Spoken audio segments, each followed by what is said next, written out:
নবীউল্লাহ নবী, আমাদের হারুন সহ মহানগর অনেকে, আমাদের অঙ্গ সংগঠনেরও যারা এখনো জেলে আছে, বা এখন আমরা যারা অনেকেই মামলার রায় হয়ে গেছে, রায় হয়ে যাওয়ার পরে কোর্টে সারেন্ডার করার পরে তাদেরকে জেলে পাঠিয়ে দিতেছে।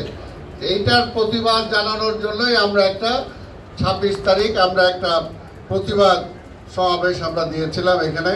তো সেই ব্যাপারে আপনাদের মধ্যে থেকে অনেকে আসছে, কথা বলছেন, আমাদের মহানগরীও বলছেন, আমাদের ওয়েলুইশার যারা এরাও বলছেন যে এখন গরমটা একটা প্রচন্ড তাপদাহ চলতেছে, যেটা আসলে দাঁড়ায় থাকাই একটা মুশকিল হচ্ছে।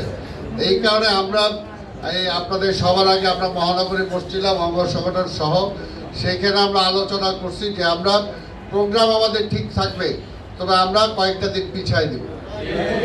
ঠিক আছে আপনারা একমত আছেন আপনারা? কারণ নাহলে এটা রিস্ক হয়ে যায়। কারণ ধরেন আমরা যদি 3টা না করে 4টাও যদি করি আপনাদের তো 2টার মধ্যেই আসতে হবে। তারপরে আবার দেখা গেল আমরা মিছিল করবো। মেইনলি আমাদের প্রোগ্রামটাই ছিল সমবেত হয়ে 2-1 বক্তব্য দেওয়ার পরে আমরা একটা মিছিল করব। মিছিল করলেও তো এটা একটা ইসের ব্যাপার, তাই না, গরমের।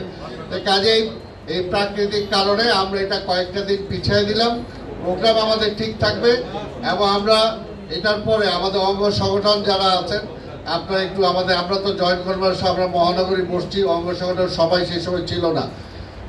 অঙ্গ সংগঠন তোমরা একটু আসবা, আমরা নিচে আবার একটু কথা বলে নেব। এটা হলো আমাদের সিদ্ধান্ত। কি সিদ্ধান্তটা ঠিক আছে?